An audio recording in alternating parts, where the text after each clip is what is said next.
Hello, everyone, and welcome back to this week's edition of the Second City podcast. I'm Daniel Sketchley. And I'm Callum and Dan. Obviously, it's the international break at the minute, but we've managed to squeeze an episode in. It's all been a little bit hectic. Callum, you're away again. You're in Sardinia, I think you were saying? Yeah, I'm in Sardinia with work for the next couple of weeks. So nice, rich blue waters of the Mediterranean, but it has been not very good weather, very windy, raining all day today. So it hasn't quite been the glamorous sunny trip that we were expecting so far. But we're here for another week, so maybe next week will be better. Yeah, hopefully the weather improves for you. It's not any better here. It's absolutely freezing here at the minute, which is odd. Normally September is quite nice, but it is freezing here at the minute. Yeah. So not to worry, international break, as I said, but always got to get an episode in. It's going to be maybe a little bit quicker. As you can tell, Callum's away, so all his recording gear is still in Loughton. But hopefully you enjoy anyway. Instead, because there hasn't really been too many developments really, we'll touch very briefly on Blues' game against Walsall in the EFL Trophy, just very briefly. Callum's got a bit of news with Villa's kit, the reveal of the new third kit, I think it was. But the main topic of this episode is, we thought, obviously, the transfer window is closed. The loan window, however, is still open. We don't really think Blues and Villa are going to be too active in it at all, but it got us thinking about famous, or, loans gone by. So the theme of this week is never fall in love with a loan player. So we're going to do our loan 11s for Blues and Villa, all like in our lifetime, the best loan team. You could have had a Blues or Villa over the years. So that's going to be the main focus. And then we'll very quickly look ahead to the upcoming fixtures this weekend. Blues are playing Wrexham on Monday night in a huge game after the break, and Villa got, I think it's Everton, and then your Champions League campaign starts as well next week. Yeah, it does. We've got Young Boys away next week, and I don't know if I really say the name of the stadium, otherwise we might get demonetised. Oh, okay. Oh, I don't know what that's about. I actually don't know. Let's look up. Well, I'll We'll bleep do it I out. don't It's know. the Wankdorf Stadium. Oh, blimey. Okay. That's not what I was expecting. Very unfortunate, that is. Not to worry. Cool. Shall we get into what we always do to start with, though, and that is what we're wearing, Cal? Yes, I think I'll go first this week because I am reusing a Sure. shirt. I know there's one I haven't worn over there, but we're saving that one. So I Sure. wore this one, I think, just before Christmas last year. So I think our video back then only had about like 35 views. So it's Yeah. basically a new shirt for everyone else, but it's another Yeah. relatively recent one. I think you'll get this quite easily. Nice Kappa, white with claret pinstripes, kazoo. Yeah, I think it must be Gerrard era, the Kazoo site. Kazoo would kind of give it away. I'm going to say not last season, the season before's away kit, so that'd be 22, 23, I guess. No, this would be 2021-22. Oh, okay, so it was a year out. Yeah, so this would have been the kit that we started the season with Dean Smith in and ended the season Right. with Steven Gerrard in. And it's basically the first season after lockdown as well. So this, of course, this shirt was celebrating the 40th anniversary of us winning the European Cup back in 1982. A very nice modern remake of it. But the season was not great, really. We had a good start. This kit will be a famous kit because we won away at Old Trafford for the first time since I think it was 09-10 when Gabriel Bonhor scored the winner. And that was Dean Smith's final win as Aston Villa manager, was masterminding a late 1-0 win at Old Trafford. I remember, where else do we win in this kit? We won at Burnley under Gerrard in this kit. There's probably another game that stands out, but it was just such a season of just. It wasn't a good season. We'd sold Jack Grealish in the summer, signed a load of players, and it just didn't quite work. We missed him too much, and we couldn't quite find the right formula. We signed Danny Ings. Remember, we were trying to play Watkins and Ings up top together, and it just didn't work. And yeah, our form under Gerrard, we had a good manager bounce when he first came in. We won at Crystal Palace in this kit. But yeah, the new year came around. We had the January transfer window. We signed Coutinho, we signed Luca Dean and Robin Olsen, and yeah, we were a mess. We leaked so many goals, finished 14th. The back end of that season was really bad, and it was a real sign of what was to come going into the next year. So love the shirt, and I think the episode I wore this on was great kit, crap season, and it still sums it up. Yeah, fair enough. That does sound about right. What do you think I'm wearing then? Well, Dan's wearing a Manchester City shirt this week. Man City. No, traditional Man City away colours, isn't it? Okay. Oh, I guess, yeah. I was going for AC Milan. Oh yeah. Red and black stripes, auto windscreens. An old badge, so it's very reminiscent of the anniversary badge you had in fifteen Mm, sixteen with the yeah. BCFC and like the calligraphy all over each other. Mm. Kitmaker Pony, is Pony. Yes. yeah. I mean, Don't see them around too um, much anymore. well, it's not going to be. Originally, I was thinking it maybe links to that anniversary, but probably isn't 100 years ago. But maybe it was like 50 years ago from that season. So we'll go um like 65. 65. I'm probably way 1965. out. Yeah. Fair enough, fair enough. This is 1996, 97. No. Like, so the year we were born, actually, pretty much Yeah. 97, pretty much. Um, yeah, this is. I actually really like it. Shout out to Pierce for letting me this one again. Lovely, lovely shirt.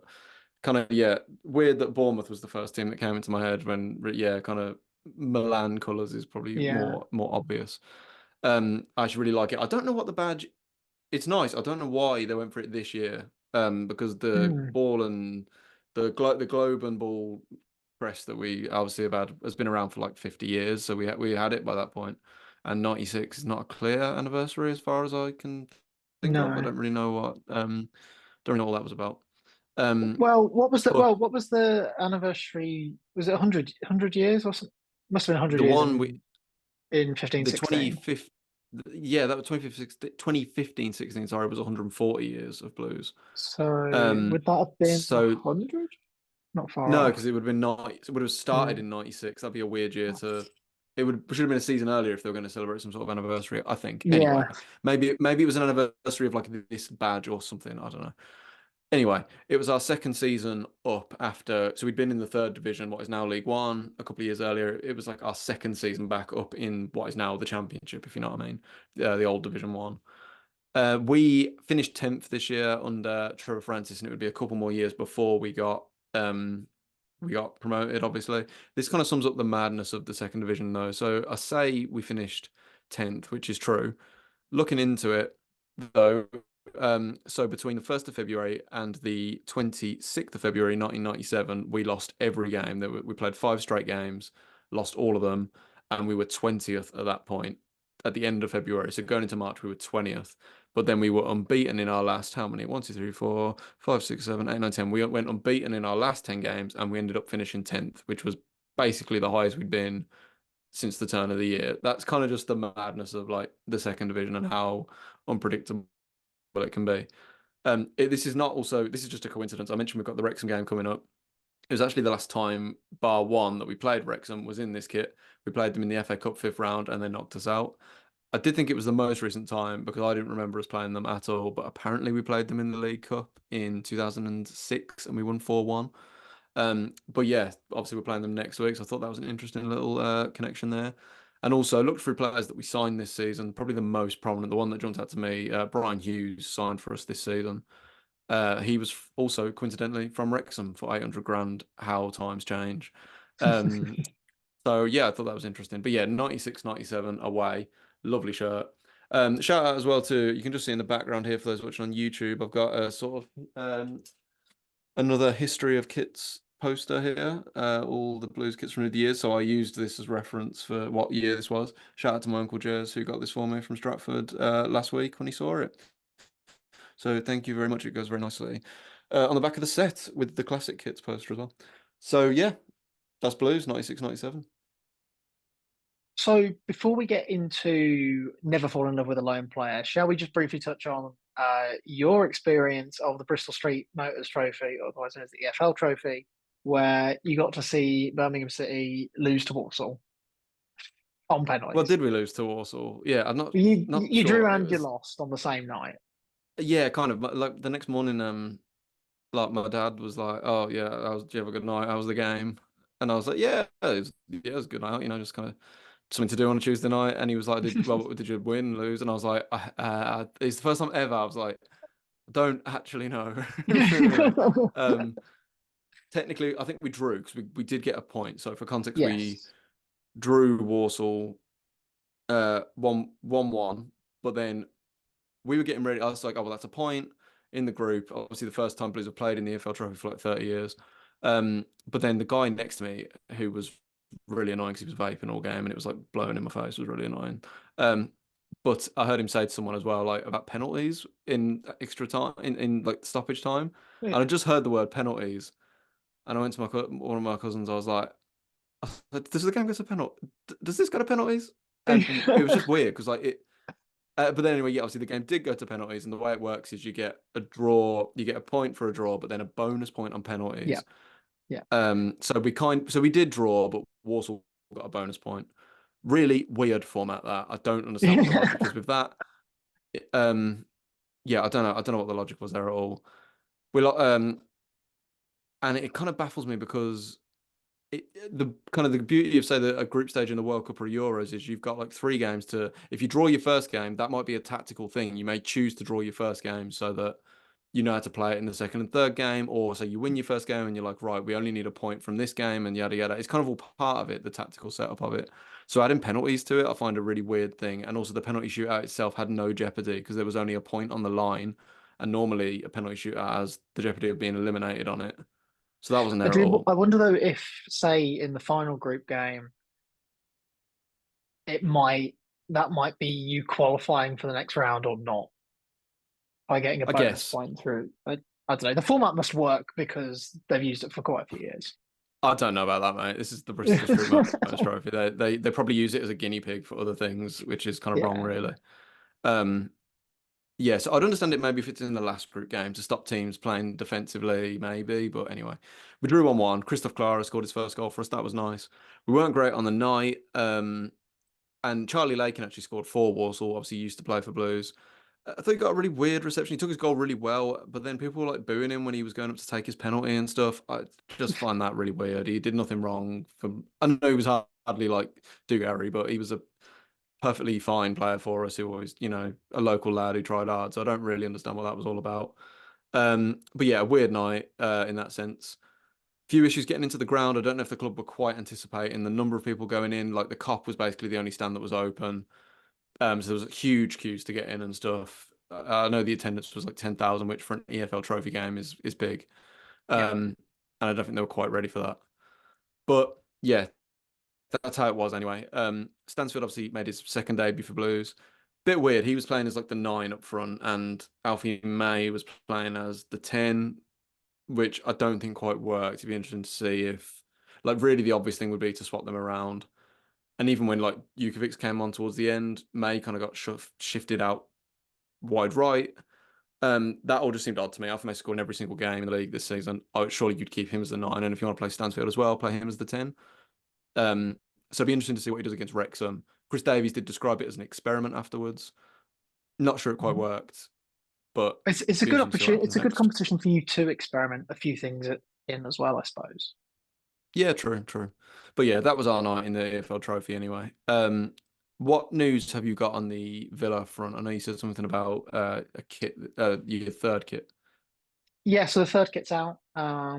It got announced like an hour ago.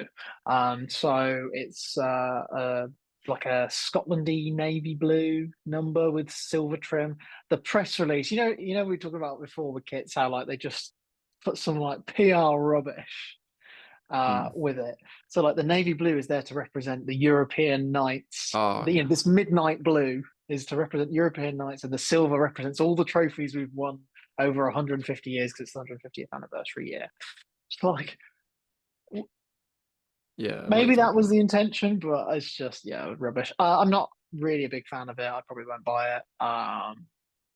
It's a bit too Birmingham City, or a bit, it's sort of maybe it's more like a Scotland kit, but Why have we got dark blue kits? I understand when we have the sky blue kits because at least our main colours are claret and sky blue. I don't get the dark blue thing. We had one this season. The third kit for this season was also that same colour. Just doesn't make any sense. Yeah, whatever. It's out. If you want to buy it, go buy it. I imagine we will probably, given that we've announced it really late, even though we're always late announcing kits, I would imagine we're going to wear that against Young Boys on the first Champions League game, which is on Tuesday. That would be my prediction. That's why it was announced now, maybe not before the season started a few weeks ago, even though they like to space the kits out so that they can sell loads of them. So, yeah, that's about it, really, in terms of us. There's a new fan zone coming for the Everton game. It's half built. It should be built in time. People were saying that's a bit rubbish and all that. But we'll wait till it's built. And I don't even want to talk about Champions League ticket prices because that was a mess. Yeah, just a bit. I mean, just for my, I know you don't want to talk about it too much, but just for my 2 cents on the ticket prices, I get why everyone's paying like 100 quid. I would do if that was Blues in a European competition and the tickets were 100 quid. Yeah, I'd probably pay what I could to go, but it is scandalous, absolutely Yeah. scandalous. Had a mate who went to the. Did he go to the Euros? I think he went to the Euros final this year, just gone. England, like England, Spain, and he said his ticket was like 65 quid. That was to go to the Yeah. Euros final. My Absolutely ticket for the scandalous. Conference League final was like 35 quid. Yeah, it's Like, crazy. it's Um, just mad. yeah, scandalous. But anyway, shall we get on to our main theme then for this episode, which is never fall in love with a lone player? Obviously, transfer window's closed, so loan window's still open, and it got us thinking Blues and Villa probably won't bring anyone in, but it's a good chance to look back on loan players that come in. And obviously, a loan player is a weird thing because you know they're almost certainly not staying for good. There's nothing written in form in most cases that they will stay. But a lot of the time, they can end up being your best players or your most, the number Yeah. of Blues loan players that have won Player of the Season for us is crazy. So it's good. We thought we'd do like a best 11 of well, separate 11s, obviously, a separate Villa 11, separate Blues 11, best loan players that we've had over the years is the theme. Ground rules as well were obviously there are only going to be players really that me and Dan have seen play for us, so there'll be no one. I know there isn't in my team. I imagine it's for you. There's no one pre 1997, and also they can't have signed permanently. Yeah, I've which was got a few definitely loopholes in there, but that was like the okay. main thing. Yeah, and it was definitely worth including because as I'll do them all as honorable mentions. We've Blues if we didn't have that rule of they can't have signed for you permanently afterwards and be on the list is because my team would be all them players pretty Yeah, much like a lot yeah. of our best loan players signed for us in some way. So it kind of took away from it, including them. So it's a bit more niche this way with just players that were on loan, and that's kind of the beauty of it, like this finite amount of time you had with them playing for you. Before we get on to our 11 and then some honorable mentions, what I found out doing this is while you have those loan players that you absolutely fall in love with and then you lose them forever, is the amount of bad loans. Yeah, We yeah. have I lost didn't. so Yeah. many. Just to name a few: Danny Drinkwater, Gebor Kiraly, Tiago Ilori, Andre Moreira, Tom Carroll, Simon Dawkins. There's just a few of them. Awful, awful players. Jermaine Genius, there's another one. Oh God, Topical. yeah, Um, yeah. yeah, I wasn't keeping notes of them, but I could name a few off the top of my head. Taylor Richards, Carlos Costley, um, Nigel Quashie. Yeah, just some truly and so many that came and played like one game and left, yeah, like Jan Valery, Rob Hall, Ben Gordon, players that I've just completely forgotten about going through it. Like especially in like the sort of Lee Clark years, yeah. um, like Cohen Bramall, not necessarily awful players, but like, well, what did they serve? What purpose did they serve for us at all? What a waste, you know. Cool. So, who wants to start then, Cal? Should we do all the Villa team and then all the Blues team, or the other way around? Yeah, well, why not? Let's go with the Villa team first then. And we'll do some Cool. honourable mentions right at the end. So in goal, we've got there's a couple of choices. But I went with Sam Johnston. Had two loan spells at Aston Villa. First he came in the January of it would have been 16, 17 season, so 2017, and then re-signed in the summer, also on loan for the failed promotion push under Steve Bruce. He played 70 games for Aston Villa, kept 30 clean sheets. And I think we spoke about him last week on the podcast because he's just gone to Wolves. I talked about how obviously that summer after we lost the playoff final, we had all that financial trouble, unpaid tax bills, almost just didn't exist as a football club anymore under that terrible Tony Gier regime. And so we couldn't sign him permanently, and he ended up going to West Brom for like a few million quid. So Sam Johnstone would have been a quality goalkeeper to have had maybe in the years going on, but it all worked out because we've ended up with Emi Martinez. Right back, let's see how many of these some of these players that we come out with, if you remember, if they played for Aston Villa. Kyle Walker is the right back I've gone with. I do vaguely remember that. Yeah. About 10 years ago? So that would have been I think it was the Gerard Houllier season, so it would have been 10-11. Oh, yeah. Again, he came in the January, scored on debut against Sheffield United, who was his boyhood club, and came up through the ranks there. Only played half a season, and then obviously he was a very good player, and we were never able to get him again, which was a shame. But you look at the career that he's had, especially at Manchester City, where he's just won everything.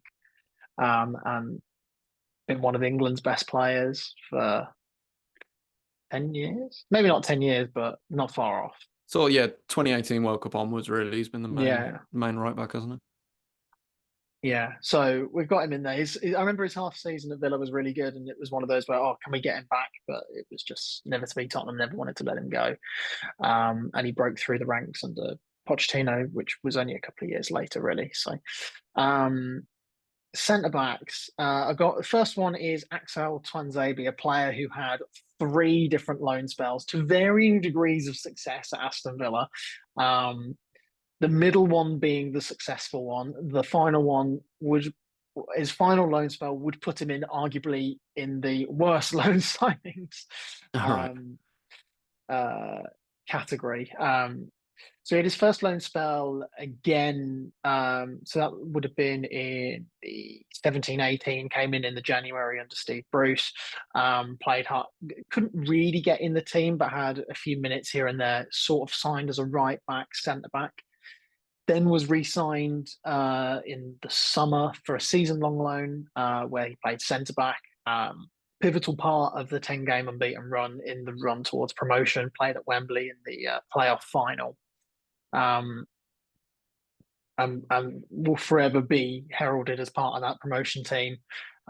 We really wanted to sign him that summer, obviously, because he would have been our first choice centre back with Tyrone Mings, who came in the January of that year. But Man United had just got Ole Gunnar Solskjaer in charge, who wanted to play a few more youth players. And so he got quite a few minutes at Manchester United that season. Even played in the Champions League away at PSG and pocketed Mbappe that night. But never really made it at Manchester United. Came back to Villa again this season, the 2021-22 season. Only lasted half a year on a original it was an original 12-month loan that got cut short.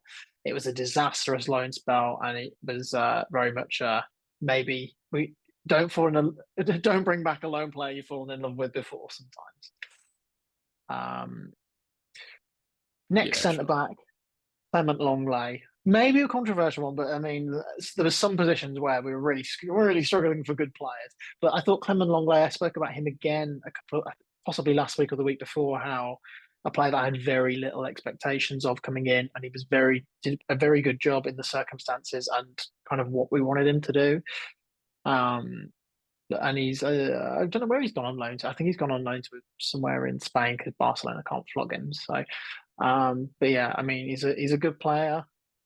Not world class, not top quality, but he was a very good backup centre back option for us last year and played a lot of big games. Obviously, played the Conference League semi final, played a load of Premier League games.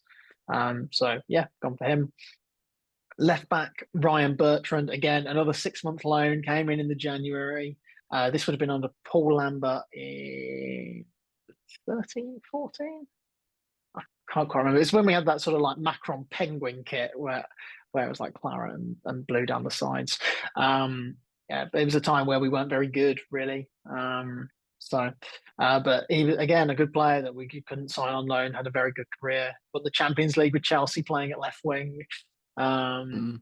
and so we signed it. We signed him after that, obviously, and yeah, had a good career at Southampton and got a few England caps as well. Um, do you want to break it up and do your goalkeeper and defenders, maybe? Yep, sure. Yeah, good shout actually. Cool. So before we get right into it, I'm gonna do just a few because I'm gonna people may forget like I certainly forgot in a few cases, certain players that aren't eligible because they signed permanently later at some point, or people maybe forget were a loan for us at some point before coming in permanently. So I'll run through some of them honourable mentions first. So them honourable mentions, obviously the great Christophe Dugarry, his main spell of productivity at Blues was as a loan player when he came in 2003, scored all them goals, which basically kept us up that year. He did sign permanently, and I think he scored one more goal before he eventually left. But yeah, he was a loan signing. Mikhail Fossell uh, obviously he was a loan, but then signed permanently, and it was a weird one because I think he had maybe two loan spells. I can't remember off the top of my head, and then eventually signed permanently. I think in 2005. Um, Probably had his best spell. His best season was his first loan season with us. Obviously, Jay Stansfield has now signed as a permanent again, so he's not eligible anymore. One that I would have loved to have put in because I think he's kind of the perennial example of what we're talking about here, with like a lone player that comes in and is, um, it's not going to last forever. John Terrell, who was unbelievable in 15-16 when he came in under Gary Rowett when we finished 10th, I think, in the championship. But he did come back a few years later as a permanent sign. And so it was a weird one where there was a good few years in between. I think there was 4 or 5 years in between. He didn't quite recapture it again, although he had some great moments under, I think it was Karanka, I think was the manager.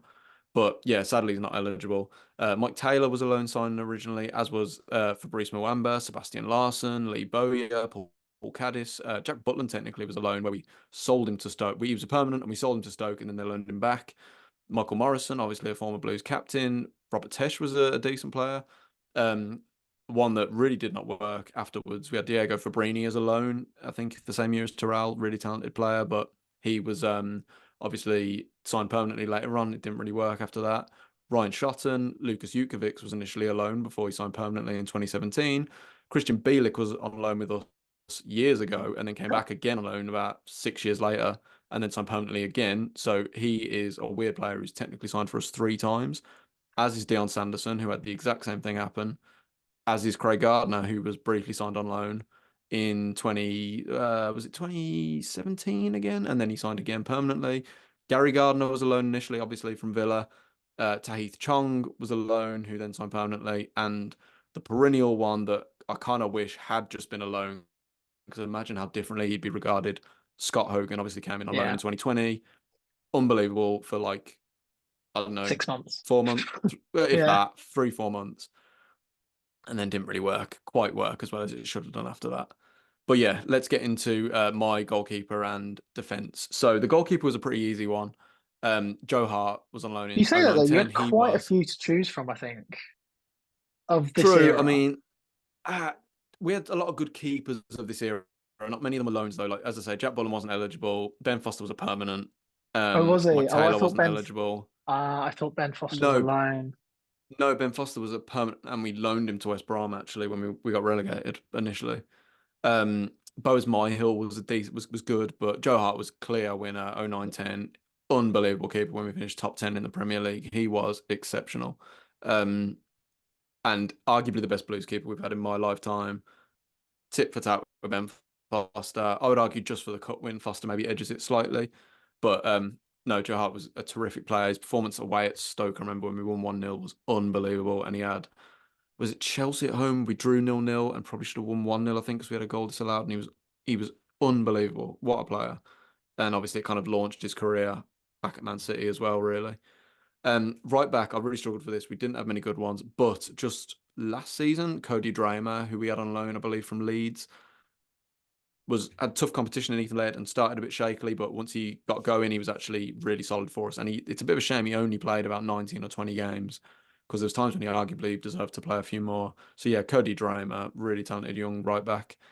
Um, Centre backs, again, I was really struggling for a long time, and I was thinking I may have to call my segment "Don't Tolerate a Lone Player" because I really didn't have many options. I was looking at like Dan Burn and like Kyle Bartley, who obviously have gone on to do okay since. In Dan Burn's case, gone on to do very well. But I managed to find two really good ones, or at least one really good one and one good one. The good one, Jake Clark-Salter, we had on loan twice, two separate seasons. First under Pep Clotet, and then the second was the following season under Karanka, I think. And he was actually really solid in the Clotet season. And under Karanka, he didn't really seem to play that much. Karanka was constantly changing the team a lot and didn't really get settled. But that first year, he was actually pretty good and was keeping like the captain Ali Dean out of the team a lot of the time. So he deserves his place in the team. I think he was on loan from Chelsea, wasn't he, I believe. Um, and then the other one who was a top player who I wish had came back, who I think the fans had a real connection with, was Austin Trusty, who obviously was an American centre back we had on loan from Arsenal, and he was excellent, a real fans' favourite, I think.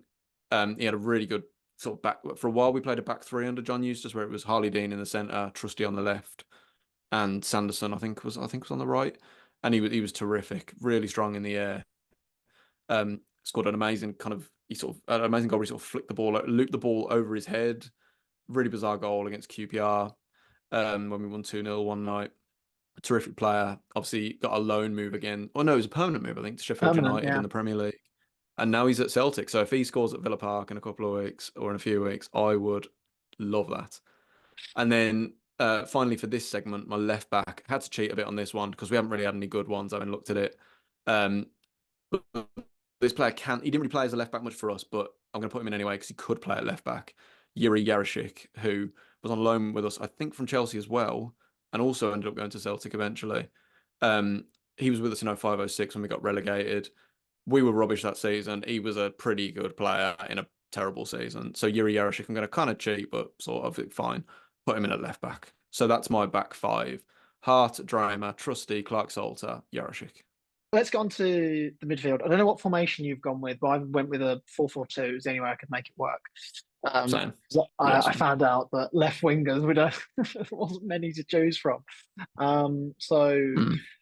let's start with the two centre mids. So the first one I went with, maybe it's a cheat, maybe it isn't, is Ross Barkley, who is a surprise to make this team anyway, but it kind of shows the lack of choices that I had of Mm. midfielders in this era. So Ross Barkley came in on loan from Chelsea in the lockdown Wait, season.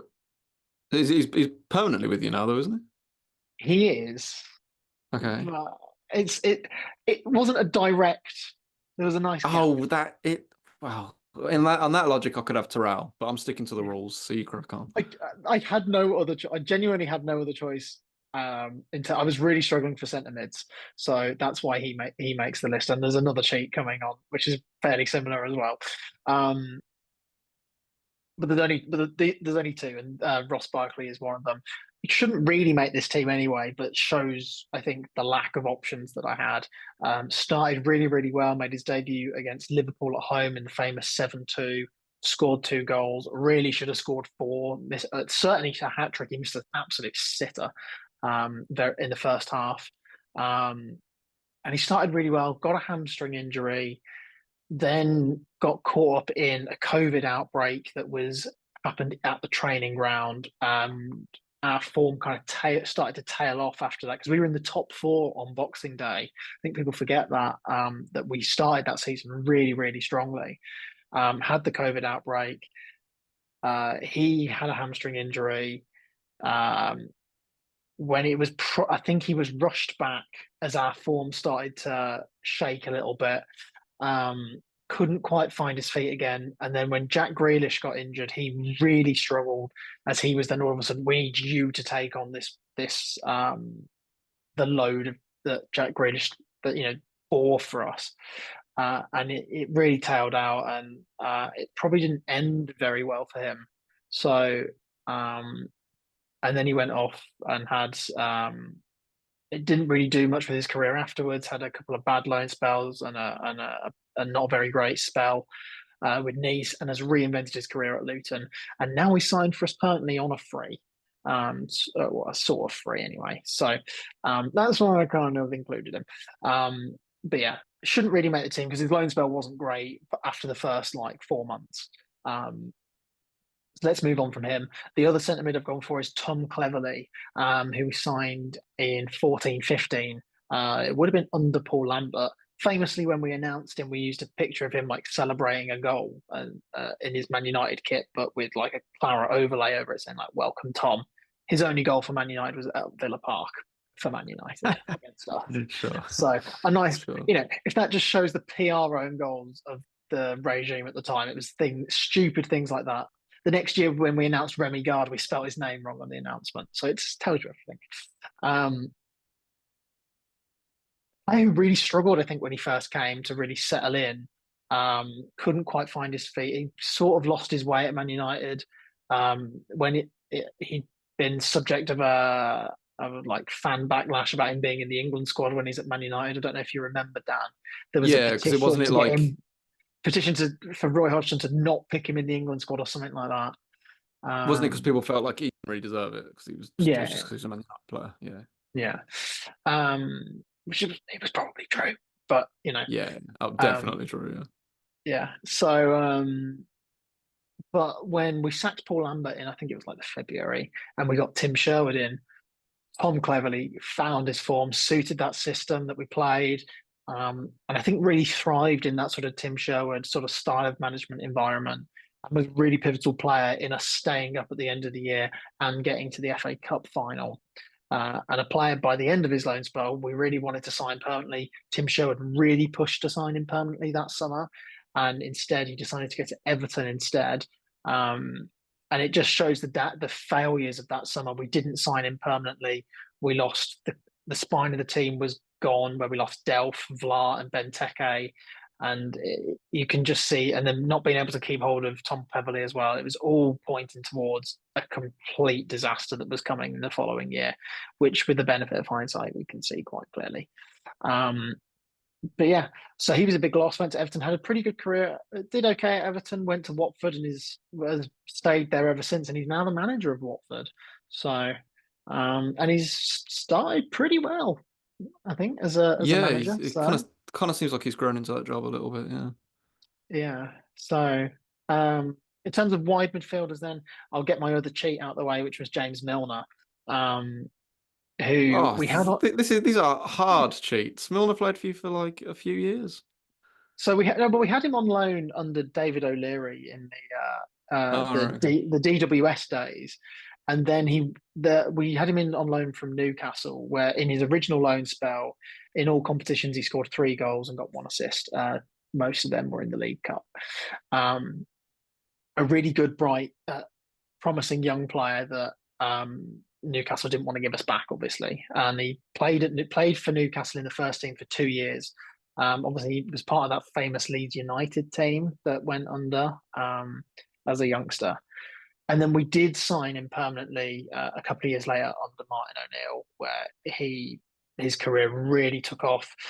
He played 126 games, scored 22 goals, 26 assists. Obviously, scored a famous penalty in the Second City derby against your lone goalkeeper Joe Hart in the most blatant Stonewall penalty I've ever seen in my life. You You know, know, like I'm agree? gonna be like like in I don't know if you saw the highlights of the Trump Harris debate. There's moments where Trump is saying things that are blatantly not true, and Kamala Harris like just doesn't rise to it. She just sort of smirks. Yeah, I'm not gonna rise to it. I'm just gonna leave you to it. You say it if you want. We all know it's not true, but let's carry. That's gonna be my approach. Yeah.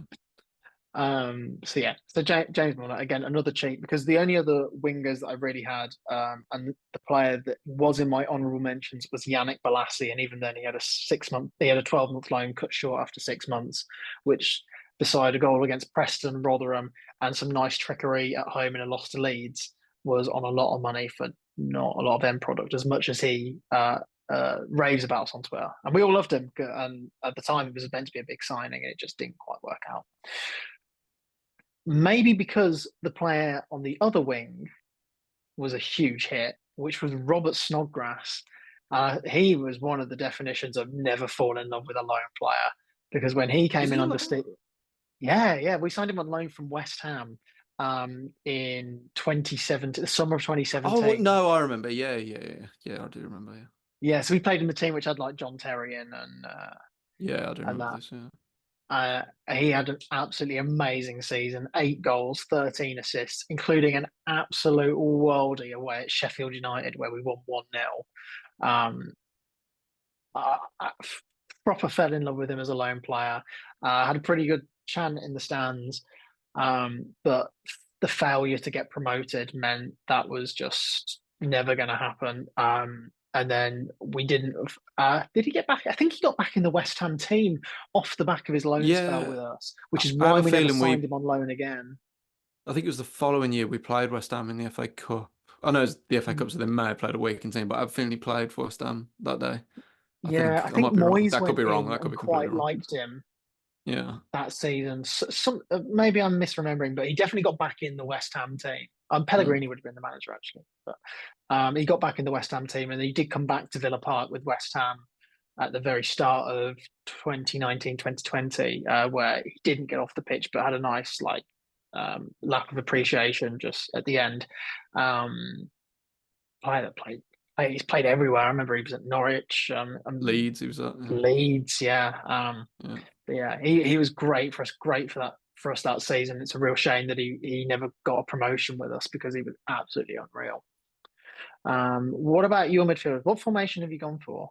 I've also gone for a 4-4-2, but just quickly on Yeah, Snodgrass. When you said the name, I thought he was who was the player who you had who apparently couldn't come to training because they had an issue with their gates Ross at their house or McCormack. something.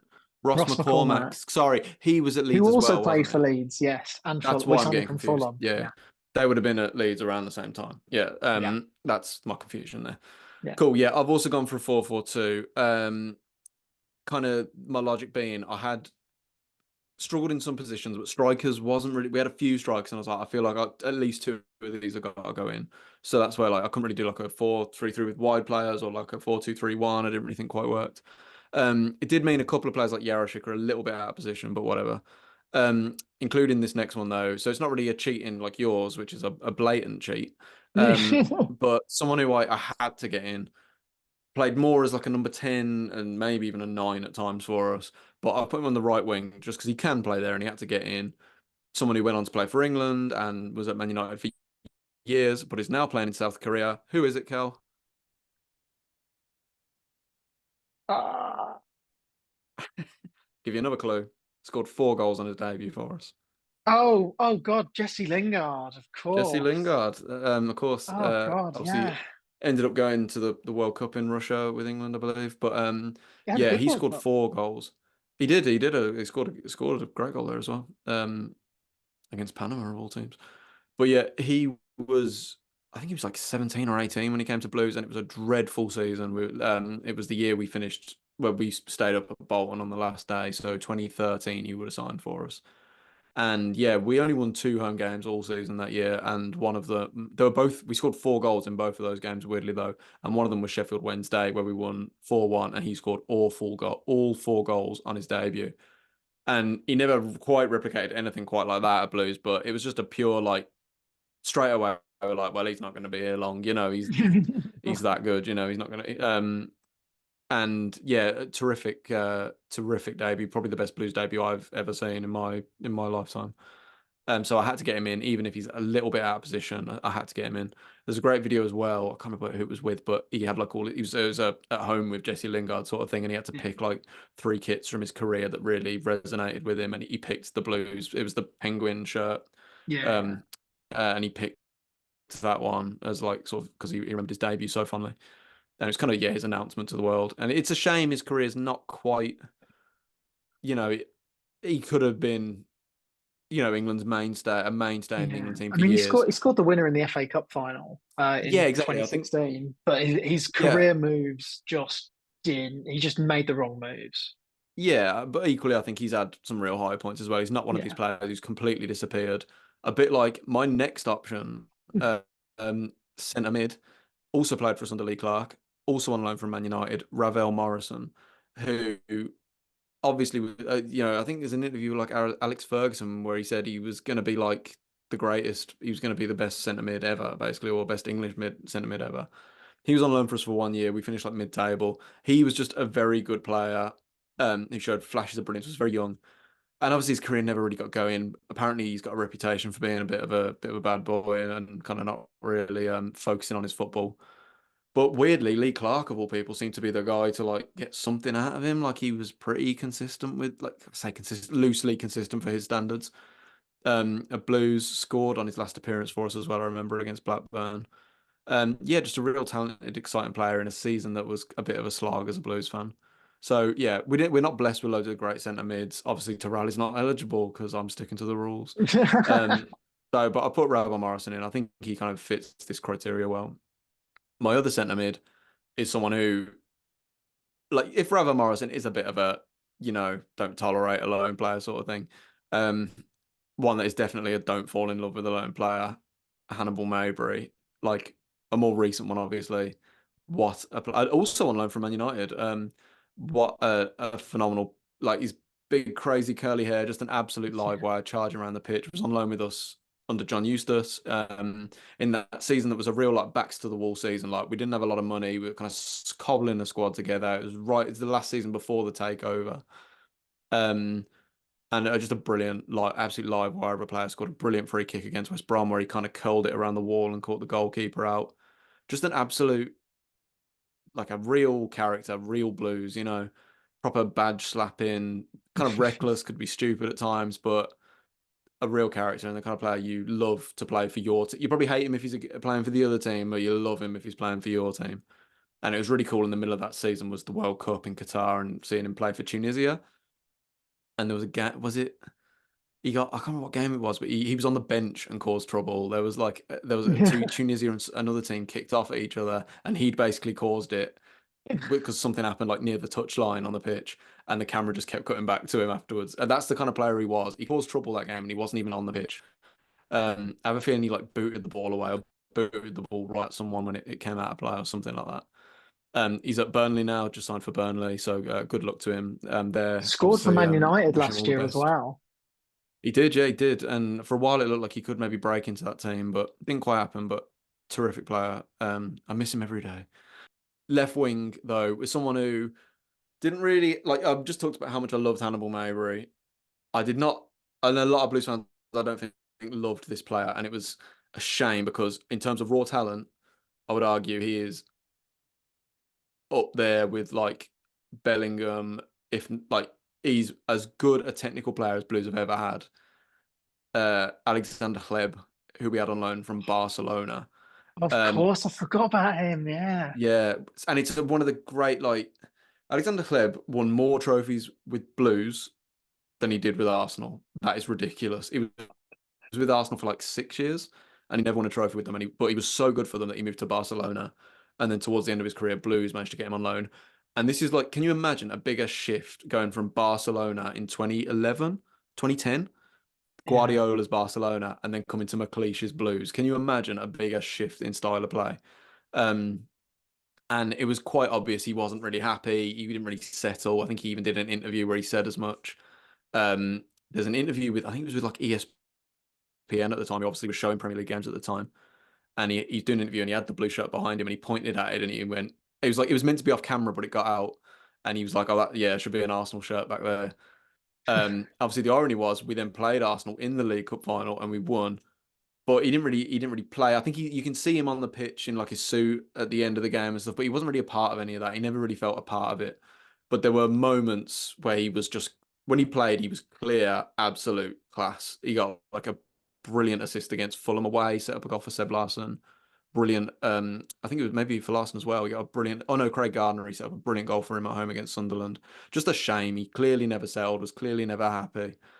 But in terms of raw class, he was unbelievable. And it's quite cool to say Alexander Hleb played for Blues and he won more trophies for us than he did for Arsenal. I think it's a bit like I think he was probably better for us than this player was for you. But like when Pires was at Arsenal, Yeah. um, Yeah. I think it's like a similar, maybe a similar thing. So yeah, that's my midfield. Lingard, Morrison, Ravel Morrison. That is Hannibal Mowbray and Alexander Hleb. It's funny. I watched Alexander Kleb on his like final appearance at the Emirates in like 2019 when he Arsenal Bate Borisov in the Europa League. Oh wow, And I wow. was there. And he played that game. Obviously, got really good reception. Really? Wow. I thought he'd long retired. Wow, that's interesting. Yeah, yeah. But yeah, there's a nice little tidbit. Yeah, he only retired in like 2019. Yeah, I saw him play in That's eighteen mad. Yeah. nineteen for Barthay. Yeah. Yeah. Um, Crazy. strikers. Let's Yeah. finish this team off. So, the first one maybe probably shouldn't get in this team over another striker who's going to be my honourable mentions, but I'm going to go with Robbie Keane. Only played 6 games for us, No. Yeah. but Yeah. I am again another player that I've spoken before about on this podcast. I think whenever I wore it, we did the St Patrick. Oh yeah, the St Patrick's Day 11. Um, so he played 3 games. Sorry, scored 3 goals in 6 games. 2 of them were against Wolves in a 3-2 win under Alex McLeish that basically kept us up. Signing him on loan because we signed him in the January, but only had him for like a couple of months because of the MLS like transfer window because of that gap in the MLS season. A bit like when Jermaine Defoe originally went to Sunderland. Um, and Robbie Keane had been a player that I just loved growing up as a kid. With all the Irish family, he was like the main man for the Republic of Ireland. And I always remember going, "Oh, I wish we could have like the 2 players I always wanted to see play for Villa were Shay Given um, and Robbie Keane." And so I did manage to see both of them play for Villa. And so Robbie Keane, from maybe sentimental reasons, gets in my team. And the other That's fair striker, enough. So I was just gonna say on Keane. I yeah, think he also scored. Was it against Wolves? He had like a great game. He scored like yeah, two he scored goals or two something. goals. Yeah, he scored 2 goals. And there were Yeah. 2 absolute rockets as well into the top Mm. corner from like 20 yards out. It's frustrating as well because there was a lot of like really strong talk the year before that he was going to sign for us. So yeah, kind of similar. Like I think obviously because he played for Ireland, he was a player at Blues. He was like Yeah, the first player on Football Manager you always signed yeah, if you're yeah, a yeah. Blues manager as well, or on FIFA career mode or something. Yeah, Yeah, no, 100%. So that was that's one that just stands out. And then yeah. arguably the definitive Aston Villa never fall in love with a lone player. It was the first name on this list. Oh, I think I know who it is,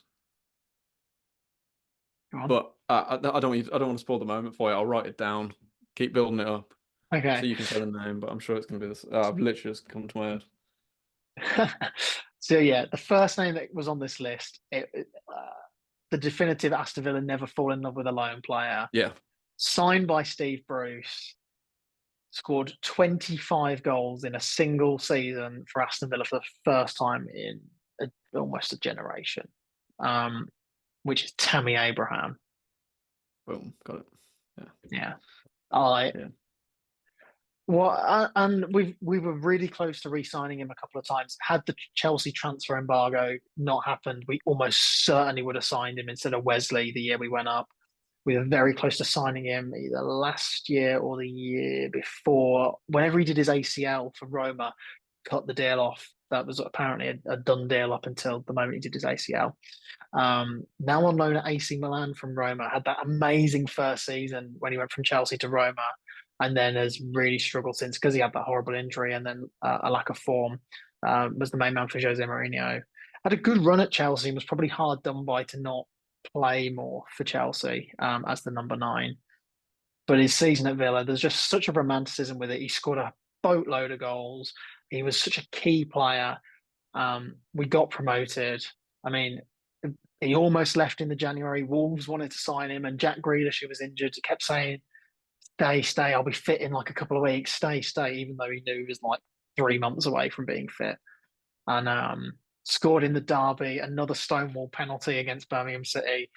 Um, Do my best Kamala Harris again. Do my best Kamala Harris again. That's more um, ridiculous than Trump saying people are eating cats and dogs in America. That's more ridiculous. But anyway, we'll crack on.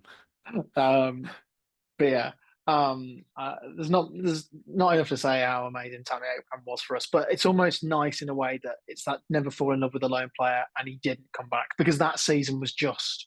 I don't think much would really have topped it if he'd have come back. So I think he scored against us for Chelsea, and he almost certainly did. I think yeah, he did in the first game we played Chelsea at Stamford Bridge, Sod's Law. So yeah, that's my team. Sam Johnston, Kyle Walker, Axel Tuanzebe, Clement Longley, Ryan Bertrand, Robert Snodgrass, Tom Cleverley, Ross Barkley, James Milner, Robbie Keane, and Tammy Abraham. And the honourable mentions, I got three honourable mentions. Pepe Reina was an option for goalkeeper. Not amazing, but did No. was compared to the goalkeeping options we had at the time, he was a key part in keeping us up under Dean Smith, because had we have stuck with Ian Nyland or Lovre Kalinic, we would have gone down absolutely. And I'll never forget him kissing the ball when we beat Arsenal at home in the restart. And also never forget the absolutely dreadful goal he gave away against Leicester, where he just like charged out the pitch. And yeah, terrible. But that's why he's an honourable mention. Yannick Bolasie, again, I was really struggling for players in a few positions, but he had that bit of flair and was trying to find his feet again after a really nasty injury at Everton.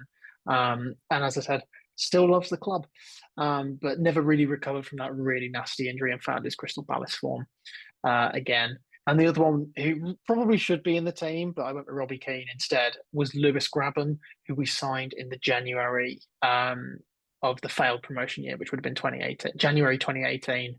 Scored 8 goals in 15 games when we nicked him from Sunderland. He'd been on loan at Sunderland in the first year of that dread of the Sunderland Till I Die, and he basically hated it there. We came in for him, said, I think we tapped him up a little bit, and he went, "Yeah, I'm out of here." And scored some really crucial goals in our run to the playoff final, but just couldn't quite get us over the line. Scored against us when he went to Nottingham Forest the following year, and did eventually play a part in Nottingham Forest getting promoted as well. He had a terrible beard, but he was a pretty good footballer at Championship level. So Cool. Moving on to the blue strikers then, and as I mentioned earlier, like there's a few sort of players I just couldn't not put in the team.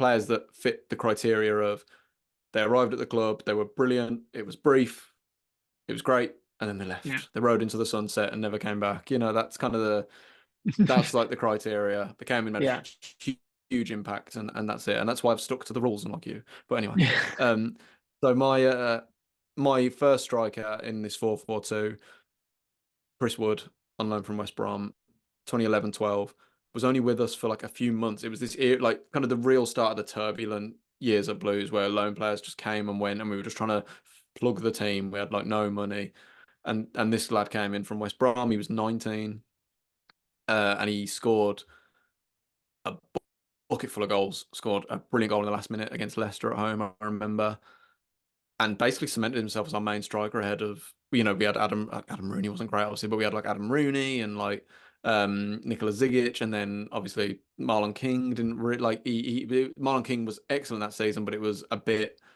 later on that he really got going, and obviously there was a lot of stuff in the news for Marlon King and all that. So Chris would kind of, for that period he was there, was like the first striker on the team sheet from my memory.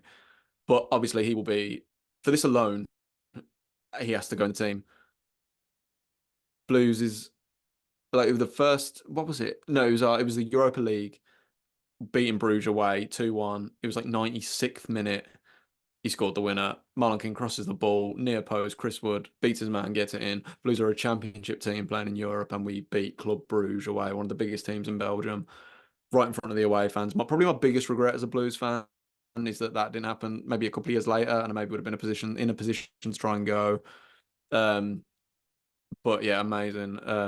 For that alone, he has to go in the team. So Chris Wood, and still playing now, still a Premier League player now. Like what, like 13 years later, 14 years later.